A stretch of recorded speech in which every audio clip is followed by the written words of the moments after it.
Hi all, ಎಲ್ಲರೂ ಹೇಗಿದ್ದೀರಾ? ಇವತ್ತು ಟೇಸ್ಟಿಯಾಗಿರುವಂತಹ ಅಕ್ಕಿ ರೊಟ್ಟಿ ಹೆಂಗೆ ಮಾಡ್ಕೊಳ್ಳೋದು ಅಂತ ನೋಡೋಣವಾ? ಸೊ ನೋಡಿ, ಇದಕ್ಕೆ ಮೊದಲಿಗೆ ನಾನು ಅಕ್ಕಿ ಹಿಟ್ಟು ತೊಗೊಳ್ತಾ ಇದ್ದೀನಿ. ಸೊ ಇದಕ್ಕೇ ಒಂಚೂರು ಕ್ಯಾರೆಟ್ ತುರಿದಿಟ್ಕೊಂಡಿರೋಂಥ ಕ್ಯಾರೆಟು, ಸಬ್ಬಕ್ಕಿ ಸೊಪ್ಪು ಹಾಕ್ಕೊಳ್ತಾ ಇದ್ದೀನಿ. ನಿಮ್ಗೆ ಆಪ್ಷನ್ ಇದು ಬೇಕಿದೆ.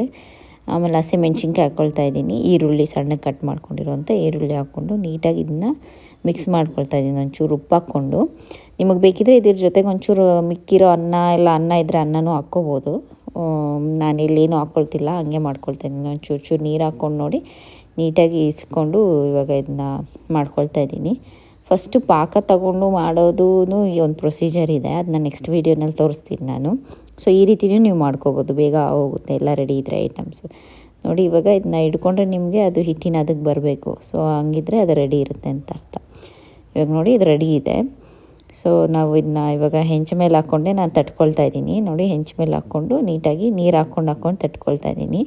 ಪೇಪರ್ ಮೇಲೂ ಅಕ್ಕಿ ಬೇಕಿದ್ರೆ ತಟ್ಕೊಬೋದು ನೀವು. ಸೊ ನಾವು ಬರೀ ಅಕ್ಕಿ ಇಟ್ಟಿರೋದ್ರಿಂದ ಪೇಪರ್ ಮೇಲೆ ಅಷ್ಟಾಗಿ ಎದ್ದೇಳೋದಿಲ್ಲ. ಸೊ ಅನ್ನ ಹಾಕ್ಕೊಂಡ್ರೆ ನೀಟಾಗಿ ಎದ್ದೇಳುತ್ತೆ. ಸೊ ಅದಕ್ಕೆ ಹೆಂಚು ಮೇಲೇ ಹಾಕ್ಕೊಂಡು ತಟ್ಕೊಳ್ತಾ ಇದ್ದೀನಿ. ನೋಡಿ ಅಷ್ಟೇ, ರೆಡಿ ಆಗೋಗುತ್ತೆ. ಕಾಯಿ ಚಟ್ನಿ ಜೊತೆ ನೀವು ಬಿಸಿ ಬಿಸಿಯಾಗಿ ಮಾಡ್ಕೊಂಡು ತಿಂತಾಯಿದ್ರೆ ಅಕ್ಕಿ ರೊಟ್ಟಿ ಸೂಪರಾಗಿರುತ್ತೆ. ವಿಡಿಯೋ ಲೈಕ್ ಆಗಿದ್ದರೆ ಲೈಕ್ ಮಾಡಿ, ಶೇರ್ ಮಾಡಿ. Thank you.